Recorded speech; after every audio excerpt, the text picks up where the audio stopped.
Welcome back to The Small Nonprofit, the podcast where your passion meets action. Hi, friends. Happy New Year! Welcome back to The Small Nonprofit Podcast. I'm your host, Maria, and today we're tackling one of the most important aspects of nonprofit success, assessing your fundraising strategies.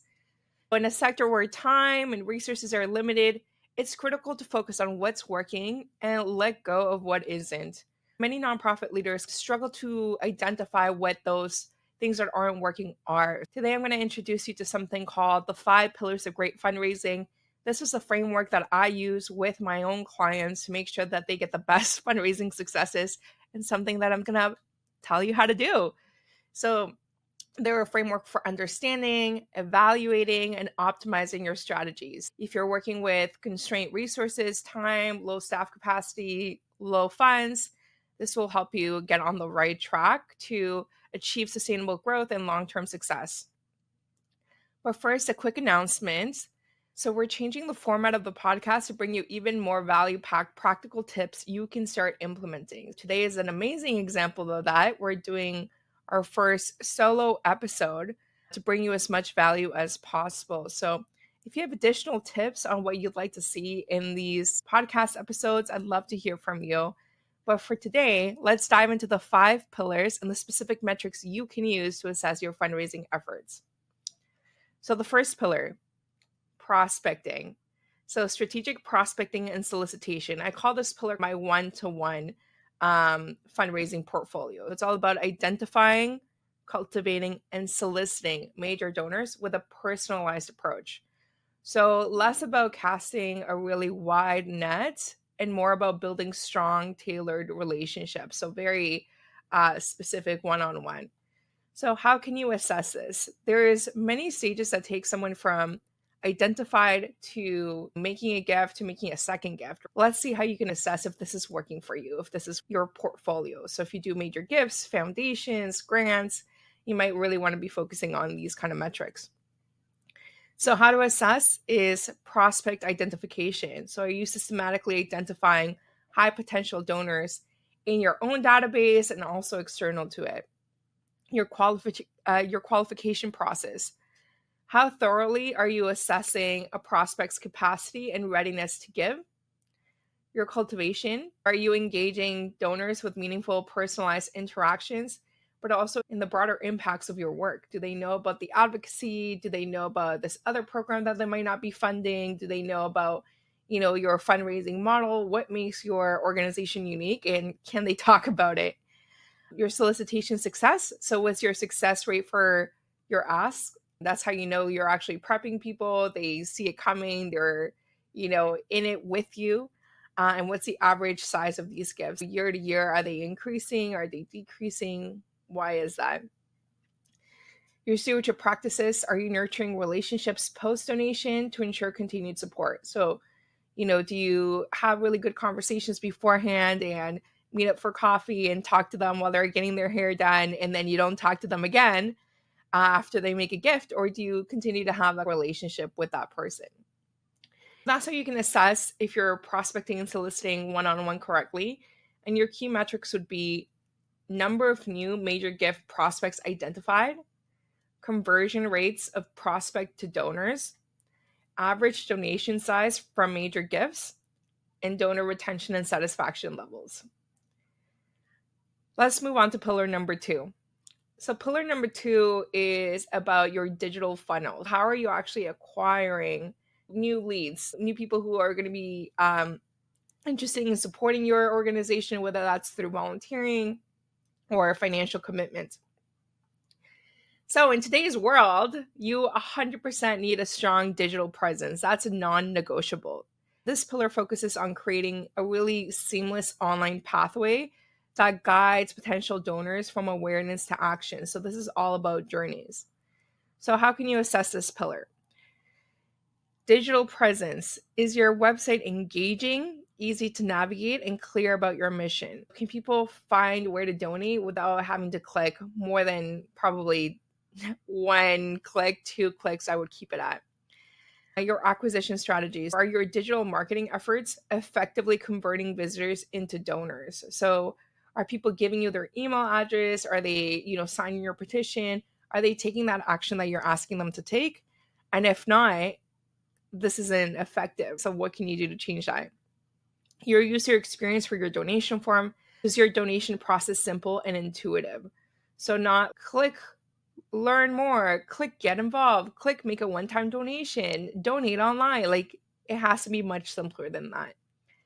Your content quality. Are you providing valuable, relevant content that resonates with your audience? So what value are you delivering to your supporters that either keeps them educated or entertained or engaged with your cause?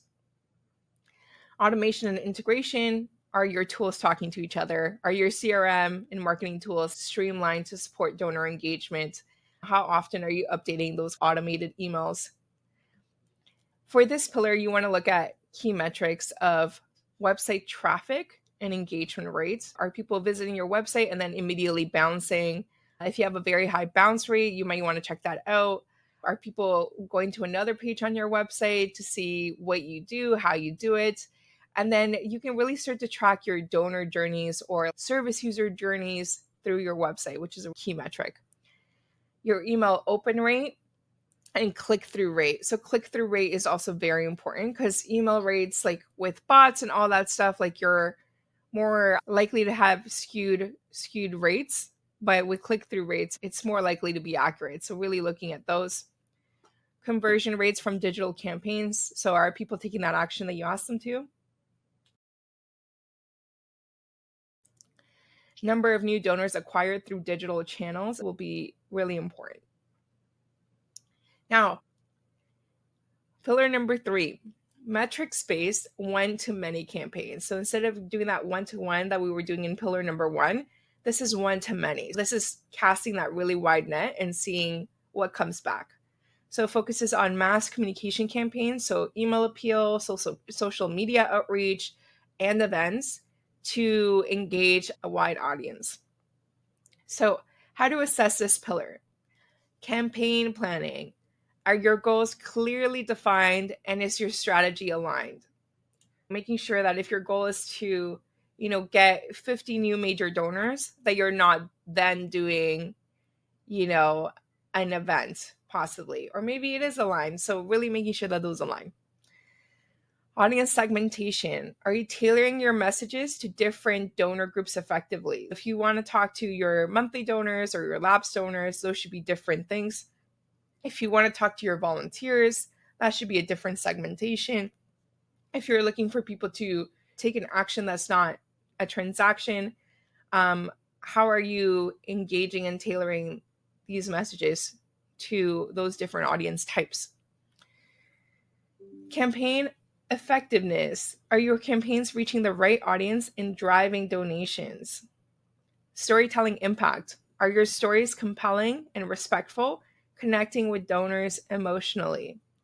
And then multi-channel integration. Are you maintaining consistency across all platforms?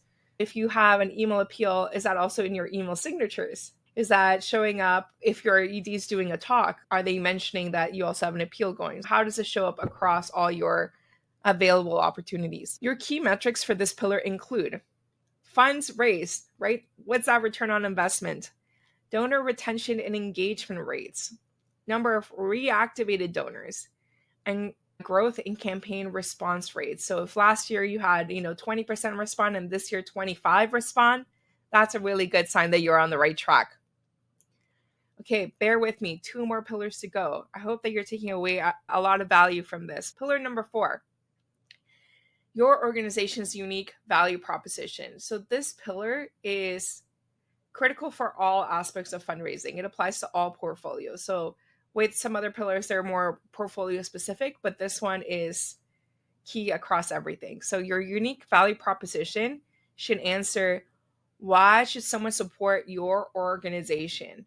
What about your organization is unique? You always hear niche down. That's kind of what you're trying to do with your unique value proposition. Why this organization will help people understand and see themselves reflected in your cause. So if your mission is to support low income parents in this neighborhood, people really can see themselves reflected in that. So it should be the foundation of all your fundraising and communication efforts. It should be where you pull granting language from and also website language. So really making sure that your unique value proposition is super solid. So how can you assess that? Clarity and consistency. Is your value proposition clearly and consistently communicated? Is the verbiage accessible? Is it written in grade school English? All that stuff. Message resonance. Does your audience understand and connect with your core messages? You might think you might have a really great, strong, unique value proposition, but if people who are not in your specific organization, are they not understanding what you do? It's not a great unique value proposition because you really want people to understand it. One of the things that you might want to look at here is if you're using too much jargon. If I'm talking about, for example, community centric fundraising and I'm saying CCF, that might not speak to someone who doesn't know what CCF is, even though they might still be part of my core audience. I want them to know about equitable fundraising practices, and they want to know about equitable fundraising practices. But by using jargon like CCF, they might be excluding themselves. They might not engage with you as much as possible. Impact demonstration. Are you showing the tangible difference donors can make? So let's talk about the results and the long term impact of your work. And then the alignment with mission. Does your unique value proposition align with your strategic goals and long term mission? And hopefully that should be very clear to external people as well. So, how to assess this is by donor feedback and satisfaction surveys, consistency in messaging across channels, audience understanding of your key messages. So if you wanted to ask, what do you think we do when you're talking to a major donor? That's a really good thing to check for. Engagement levels with core communications. So are people responding to your emails? Are they engaging with you on social media? Do they show up to events? That kind of metric. Pillar number 5 will apply to all fundraising portfolios. It's not just about saying the right thing, but also about modern branding. So, branding isn't just about visuals, it's about how your organization is perceived and how effectively you communicate your mission and values. And this is even more important in today's world where you have huge brands that are able to provide a certain level of customer experience that, with the tools that we have available to us, Canva, Squarespace, DonorBox, like, should be achievable by nonprofits. It just takes some time to set up. So take that time, make sure that you're building that trust right from the bat with your potential audiences. How can you assess this pillar? Are your branding materials professional, modern, and aligned with your vision? Or are they the same across different platforms? Brand recognition. Do people recognize and trust your organization? Is it consistent across all platforms and materials? An emotional appeal. Does your branding connect with your audience on a deeper level? What kind of images are you using? Are they signifying stock photography or on the ground grassroots organization? And which one is right for you? What is the branding of your organization? This is a really good opportunity to think about your unique value proposition. How do those two tie together? Let's look at an example like Wendy's. If you have heard of their branding on Twitter, TikTok, all that stuff. Same thing with Duolingo. They have a very strong brand that keeps people engaged, keeps them coming back for more. So, not saying turn your nonprofit into a super sassy brand online, but I'm saying that there's different ways to do things. So I hope that you kind of experiment with what is best for your organization. For key metrics, you want to look at brand recognition and recall surveys, engagement rates on branded content. Do people specifically say, like, yes, this organization by name is doing an amazing job when they respond? Stakeholder feedback on brand perception and growth in social media followers and engagement.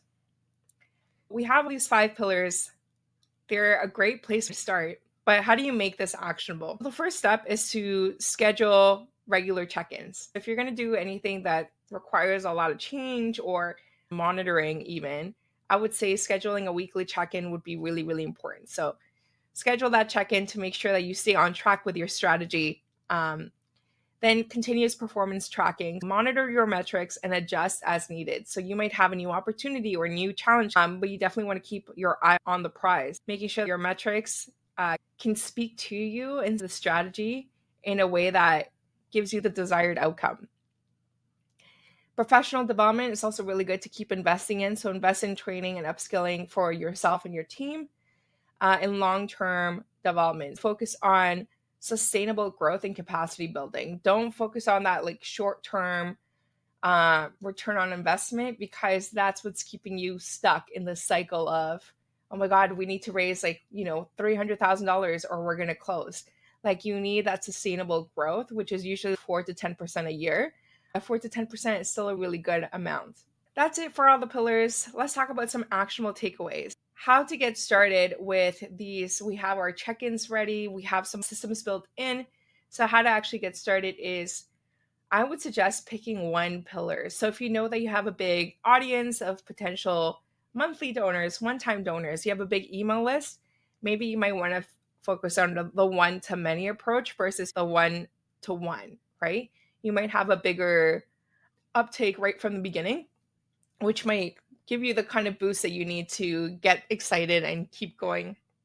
So choose one area to focus on first. So digital funnels, one-to-many campaigns, and evaluate where you stand. So the first thing is to evaluate before you dive in and start changing the strategy. Step 2, track your metrics. Identify the key metrics that matter most for that pillar and start tracking them regularly. Are you going to report on that every quarter? Are you going to, just create a spreadsheet that you can track every month? What does that look like? Step 3, gather feedback. So use surveys or direct conversations to gather insights from donors, staff, volunteers, program users, partner organizations, whoever can help you gather insight into how to make this pillar stronger. Use what you learn to then tweak your fundraising approaches. Refine your strategies. So use what you learn to tweak your fundraising approaches and improve over time. And then step 5, don't forget to celebrate yourself. It's a really, really hard job. And if you're starting to learn a new portfolio or fundraising in general, you really want to share your progress and successes with your team and supporters. So, hey, I got my first $10,000 gift. You want to share that with your team internally. If there's something external, like we got 500 people to sign this petition, you really want to take that time to express gratitude to everyone who's supporting your organization, whether through time or through money or advocacy. So just take those 5 minutes to take a deep breath and celebrate. Effective fundraising isn't about doing everything, right? It's about doing these specific things consistently. So it's about focusing on the strategies that deliver the most impact. Don't try to do everything. Don't throw spaghetti at the wall. Do the things that deliver the most impact. So by evaluating your fundraising efforts through the lens of the 5 pillars of great fundraising, you'll be better equipped to make strategic decisions, allocate resources wisely, and achieve sustainable growth. So you're not going to be spending your time and money on the wrong thing. But that's all I've got for you today. Thank you so much for tuning in. If you found this episode helpful, I'd love to hear how you're applying these pillars to your own fundraising efforts. Please feel free to connect with me on LinkedIn, Maria Rio, Rio, like the place, and share your insights there as well. As always, if you know another nonprofit leader who could benefit from this conversation, send this episode their way. Let's keep learning and growing together. Until next time, take care, keep leading with purpose, and remember, the right metrics can be your roadmap to greater impact. Bye for now.